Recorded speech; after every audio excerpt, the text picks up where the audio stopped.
ہمارا بہت ہی وسیع صحن تھا جس میں کرسیاں اور میز گیسٹ کے لیے، اور سامنے ایک بڑا سٹیج بنایا جس پر دلہن کو مہندی لگانے کی رسم ادا کرنی تھی۔ مہندی بہت دھوم دھام سے ہوئی، لڑکوں اور لڑکیوں نے خوب گانے گائے، گاؤں کی بڑی بوڑھی عورتوں نے گیت گائے۔ رات کے 2 بجے مہندی کا فنکشن ختم ہوا اور ہم سب اپنے اپنے بستر پر ڈھیر ہو گئے۔ بستر پر لیٹتے ہی سب نیند کی وادیوں میں کھو گئے۔ میں ایک دم چونک کر بیٹھ گیا۔ ٹائم دیکھا تو 3 بج رہے تھے۔ پھر مجھے وہی خواب دکھائی دیا تو میں بہت پریشان ہو گیا اور پسینے سے شرابور تھا، اور حیران بھی کہ اس دفعہ خواب کچھ اور آیا تھا۔ سب کچھ وہی تھا، وہی کھنڈرات، وہی چلانے کی آوازیں، ڈراؤنا چہرہ، لیکن ایک آواز جس نے مجھے چونکا دیا وہ یہ تھی: تم آ گئے حاتم، تم آ گئے۔ میں برسوں سے تمہارا انتظار کر رہی تھی۔ میں یہ سوچ رہا تھا کہ آخر یہ آواز کس کی تھی؟ وہ کون ہے جو میرا انتظار کر رہی ہے؟ اسے سوچتے ہوئے میری آنکھ لگ گئی۔ فجر کی اذان پر آنکھ کھلی، نماز پڑھی، قرآن پاک کی تلاوت کی۔ آج آپی کی بارات آنی تھی۔ سب اس کام میں لگ گئے اور میں بھی کاموں میں خواب کو بھول گیا۔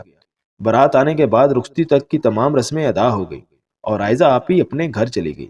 دن بھر کام کی تھکاوٹ کی وجہ سے رات کو سب جلدی سو گئے۔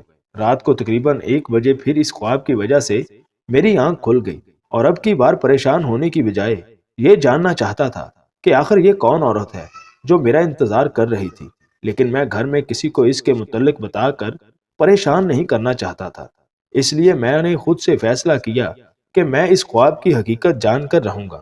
یہ تو میں جان ہی گیا تھا کہ اس خواب کھنڈر اور عورت کا تعلق میرے گاؤں کے ساتھ ہے، جو جہاں پر آ کر ہی وہ عورت بولی ہے کہ حاتم تم آ گئے، میں تمہارا انتظار کر رہی تھی۔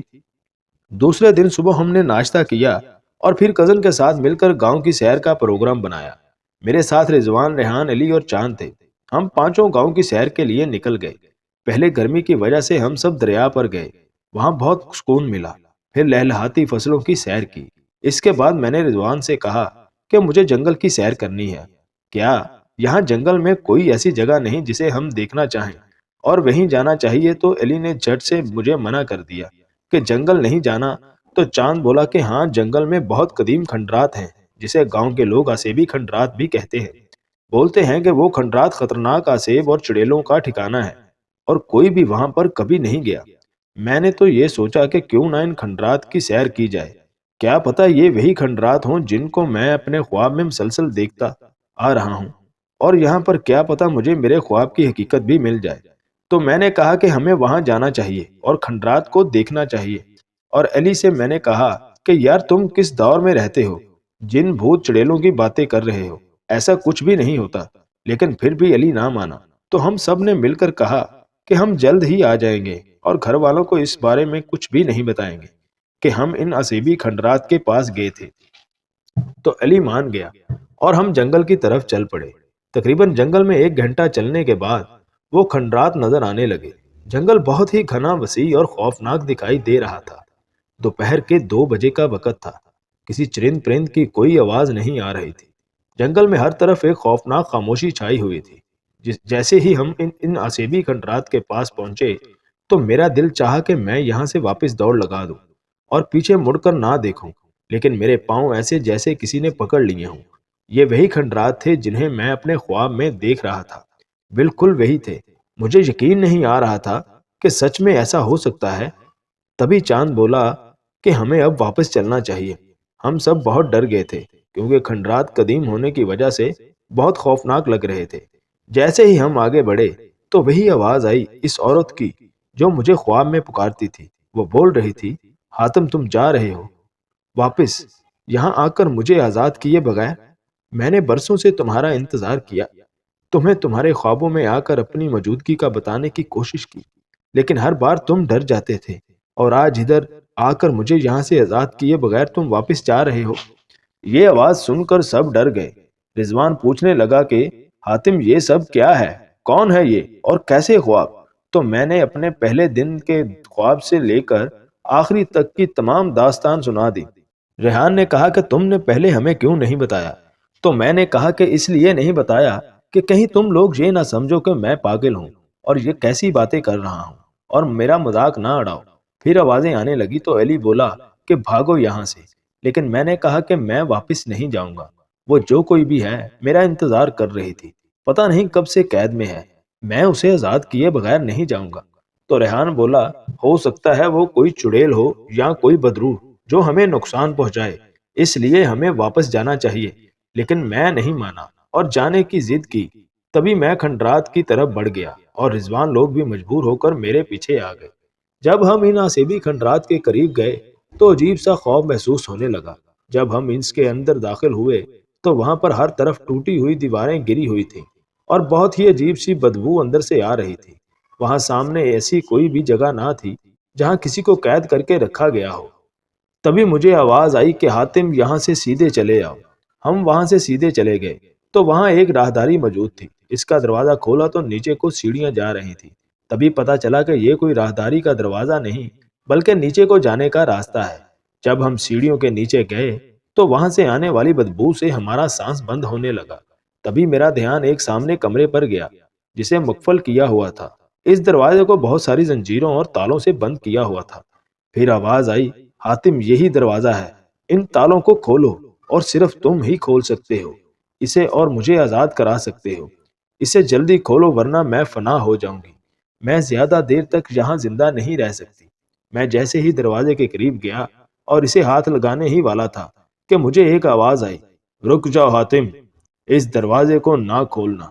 اگر کھول دیا تو یہ چڑیل جادوگرنی تم ہی نہیں بلکہ تمہارے گھر والوں کو بھی مار ڈالے گی اور سب کچھ تباہ کر دے گی۔ تو میں نے پوچھا کہ آپ کون ہیں؟ تو ایک باریش بزرگ جن کی سفید داڑھی تھی اور سفید چوغا پہنے ہوئے تھے اور ہاتھ میں تسبیح پکڑی ہوئی تھی، میرے سامنے آ گئے، جن کو دیکھ کر ہم حیران رہ گئے۔ ان کے چہرے پر نور ہی نور تھا جس سے وہاں کی ہر چیز چوکا چوند ہو گئی۔ ہم سب نے بابا جی کو سلام کیا اور پھر انہوں نے کہا کہ بیٹا، میں سب جانتا ہوں، تمہارے خوابوں سے لے کر اسے یہاں قید ہونے تک کا واقعہ۔ اسے یہاں سے آزاد کرنے کی غلطی کبھی مت کرنا، ویسے بھی اس کا وقت ختم ہو گیا ہے۔ آج اسے ہمیشہ ہمیشہ کے لیے اس کمرے اور قید سے چھٹکارا مل جائے گا۔ تم لوگوں کو یہاں لانے والی یہ خود ہے۔ تم لوگ یہاں خود نہیں آئے بلکہ یہ لائی ہے، اور پھر یہ پچھلے 20 سالوں سے یہاں قید ہے۔ بابا جی ابھی بات کر ہی رہے تھے کہ کمرے سے چیخنے چلانے کی آوازیں آنے لگی، جیسے کوئی بری طرح سے اذیت دے رہا ہو۔ چیخوں کی وجہ سے ہمیں اپنے کانوں کے پردے پھٹتے ہوئے محسوس ہونے لگے اور ایک دم سے وہاں آگ لگ گئی۔ تو ہم سب جلدی سے بابا جی کے ساتھ وہاں سے باہر نکلے تو دیکھتے ہی دیکھتے وہاں آگ پھیلتی گئی اور شعلے بلند سے بلند تر ہوتے گئے۔ تھوڑی ہی دیر بعد چیخوں کا سلسلہ ختم ہو گیا اور آگ بھی بجھ گئی۔ اب ہمارے سامنے وہ کھنڈرات سیاہ شکل میں موجود تھے۔ بابا جی نے کہا کہ آج ایک جادوگرنی اپنے انجام کو پہنچ گئی۔ اب کبھی بھی کسی کو اس کے آنے کا ڈر نہیں رہے گا۔ میں نے بابا جی سے پوچھا، بابا جی اس کا مجھ سے اور میرے خاندان کے ساتھ کیا تعلق ہے، اور یہ کون ہے اور کیوں میرے خواب میں آتی تھی اور مجھے پکارتی تھی؟ تو بابا جی نے کہا، بیٹا میں تم لوگوں کو حقیقت بتاتا ہوں، اس کے لیے تم لوگ میرے ساتھ چلو۔ بابا جی ہمیں جنگل میں ایک جھونپڑی کے پاس لے گئے۔ بابا جی اسی جھونپڑی میں رہتے تھے۔ وہاں جا کر ہمیں بابا جی نے مٹکے سے ٹھنڈا پانی دیا اور جھونپڑی کے اندر لے گئے۔ پھر بابا جی نے ہمیں بتانا شروع کیا، یہ ان دنوں کی بات ہے جب ہندو، مسلمان اور سکھ سب مل کر رہتے تھے۔ ابھی برے صغیر پاک و ہند کی تقسیم نہیں ہوئی تھی۔ اس گاؤں میں سکھ اور ہندو بھی رہا کرتے تھے۔ سب آپس میں مل جل کر پیار سے رہتے تھے۔ اسی گاؤں میں منموہن نامی ایک غریب لکڑہارا بھی رہتا تھا، جس کی ایک بیٹی جس کا نام اس نے بڑے پیار سے راکھی رکھا تھا۔ منموہن خود سارا دن جنگل میں لکڑیاں کاٹتا اور پھر انہیں فروخت کرتا، اور اس کی بیوی گھروں میں چھوٹا موٹا لوگوں کا کام کر دیتی، اور ایسے وہ دونوں اپنی زندگی گزار رہے تھے اور اپنی بیٹی کی ہر خواہش پر جو پوری کر سکتے تھے کرتے۔ لیکن راکھی اپنی اسی غریبی کی زندگی سے نفرت کرتی تھی اور ہمیشہ عیش و عشرت اور آسائشوں میں زندگی گزارنے کے خواب دیکھتی اور یہی سوچتی رہتی کہ وہ کب اور کیسے امیر ہوگی۔ وہ اپنے ارد گرد دیکھتی وہاں سب ان کی طرح زندگی گزار رہے تھے، لیکن کچھ لوگ امیر بھی تھے۔ وہ جب ان کی لڑکیوں کو دیکھتی تو اس کے دل میں بھی ان کی طرح رہنے کی خواہش ہوتی اور سوچتی کہ کاش میں بھی ان کی طرح کسی امیر گھر میں پیدا ہوتی۔ وہ سارا دن انہی سوچوں میں رہتی اور کوئی کام نہ کرتی۔ اس کی ماں اسے گھر کے کاموں کا کہتی تو وہ یہ کہتی کہ میں ان کاموں کے لیے نہیں بنی، تو اس کی ماں چپ ہو جاتی۔ ایک دن اس کی ماں کو گھر آنے میں دیر ہو گئی۔ منموہن نے اپنی بیٹی سے کہا کہ جاؤ جا کے ماں کو بلا لاؤ، آج اسے آنے میں دیر ہو گئی ہے۔ وہ ماں کو بلانے چل پڑی اور اپنی سوچوں میں گم چلتی گئی۔ راستے میں اسے ایک آواز سنائی دی، تو امیر ہونا چاہتی ہے؟ اس نے مڑ کر دیکھا تو برگد کے درخت کے نیچے ایک نہایت ہی خوفناک بوڑھی عورت بیٹھی نظر آئی، جس کے چہرے پر جھریاں تھی اور اس کے بکھرے ہوئے بال تھے۔ راکھی نے کہا کہ اس نے مجھے پکارا ہے، تو اس نے کہا کہ ہاں، میں نے تجھے ہی بلایا ہے۔ میں جانتی ہوں کہ تو امیر ہونا چاہتی ہے، عیش سے زندگی گزارنا چاہتی ہے، اور میں یہ تیری خواہش پوری کر سکتی ہوں۔ راکھی خوشی سے پاگل ہو گئی کہ میری خواہش پوری ہو گئی، لیکن اگلے ہی لمحے اسے یہ خیال آیا کہ جس عورت کی خود اتنی خستہ حالت ہو، وہ مجھے کیا امیر بنائے گی۔ اس عورت نے کہا کہ وہ خود اس حالت میں رہتی ہے، اپنی اصل پہچان چھپا کر۔ راکھی حیران ہو گئی کہ اس نے اس کے دل کی بات کیسے جان لی، اور پھر یقین ہو گیا کہ ضرور اس کے پاس کوئی علم ہے جو مجھے سکھائے گی اور میں امیر ہو جاؤں گی۔ وہ عورت اس زمانے کی خطرناک کالے جادو کی ماہر تھی۔ راکھی نے اس سے پوچھا کہ بتاؤ میں کیسے امیر ہوں گی؟ تو اس نے راکھی کو کہا کہ کل میرے پاس آ جانا۔ دوسرے دن راکھی اس کے بتائے ہوئے راستے پر چل پڑی اور جنگل کے بیچوں بیچ ایک غار کے پاس جا نکلی۔ تبھی اسے آواز آئی کہ اندر آ جاؤ۔ وہ جب غار کے اندر داخل ہوئی تو اسے گندی بدبو آنے لگی۔ اسے وہاں سڑتے ہوئے گوشت خون کی بدبو آئی، جس سے اسے ابکائیاں آنے لگی۔ راکھی نے دیکھا کہ سامنے بہت بڑا بت استھان پر پڑا ہوا ہے، اور وہ عورت اس کے سامنے سجدہ ریز تھی۔ وہ اٹھی اور راکھی کو دیکھ کر بہت خوش ہوئی۔ راکھی یہ سب دیکھ کر پریشان ہو گئی اور کچھ بولنے والی تھی کہ وہ عورت بولی، کچھ نہ بولنا، میں جانتی ہوں کہ تو کیا کہنا چاہتی ہے، لیکن ایک بات یاد رکھ، اگر تجھے امیر بننا ہے تو وہ سب کچھ کرنا ہوگا جو میں کہوں۔ اس سے تیرے پاس بہت سی طاقتیں آ جائیں گی، پھر تو جو چاہے گی وہ کر سکے گی۔ تو راکھی نے پوچھا کہ اس کے لیے مجھے کیا کرنا ہوگا؟ عورت نے اسے کالے جادو کے بارے میں بتایا اور اس کے سارے غلیظ عملیات جو وہ خود کرتی تھی، جسے سن کر پہلے تو راکھی نے منع کیا، لیکن پھر اس کو امیر بننے کے لیے کوئی اور راستہ نظر نہ آیا۔ عورت نے راکھی کی آنکھوں میں دولت کی ہوس پہلے ہی دیکھ لی تھی۔ وہ جانتی تھی کہ راکھی وہ سب کرے گی جو وہ چاہتی ہے، اور پھر راکھی مان گئی اور وہ اسے اپنے ساتھ وہ سارے عملیات کرانے لگی جو وہ خود کرتی تھی، اور اسے بھی شیطان دیوتا کا پجاری بنا دیا۔ راکھی کے ماں باپ نہیں جانتے تھے کہ وہ کیا کر رہی ہے۔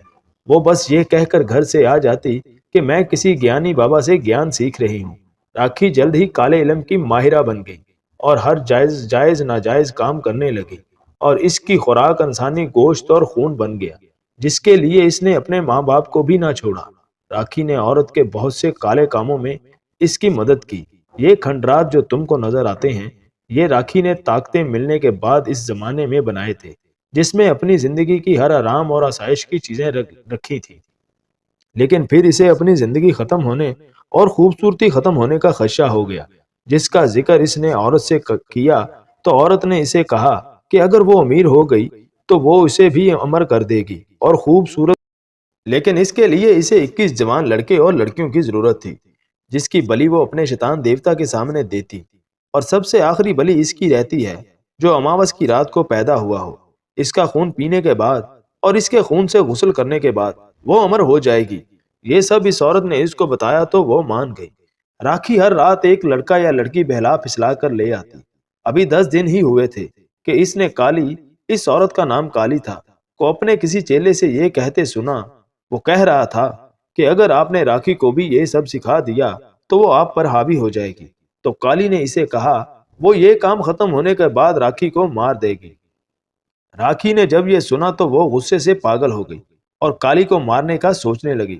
بالآخر اسے وہ ترکیب آ گئی جس سے وہ کالی کو ختم کر سکتی تھی۔ اس رات وہ لڑکی لائی۔ جیسے ہی کالی نے جاپ شروع کیا اور منتر پڑھنے لگی تو راکھی نے یہ موقع غنیمت جانا اور کالی کو مار دیا۔ اس کے بعد اس نے کالی کے خون سے اپنی پیاس بجھائی۔ اس کا خون پینے سے اس کی طرح طاقتور ہو گئی۔ کالی کا تمام نظام اس کے ہاتھوں میں آ گیا، اور ایسے ہی وقت گزرتا چلا گیا۔ تقسیم پاک و ہند کے بعد ہندو اور سکھ یہاں سے چلے گئے، مسلمان آ کر آباد ہو گئے، اور راکھی انہی کھنڈرات میں مقیم رہی، اور اپنے آپ خوبصورت اور عمر طویل کرنے کے لیے خوبصورت لڑکوں کو اپنا شکار بناتی تھی۔ لیکن وقت گزرنے کے ساتھ اسے اپنی کمزوری اور بڑھاپا محسوس ہونے لگا، جس سے وہ پریشان رہنے لگی۔ تو پھر اس نے امر ہونے کے لیے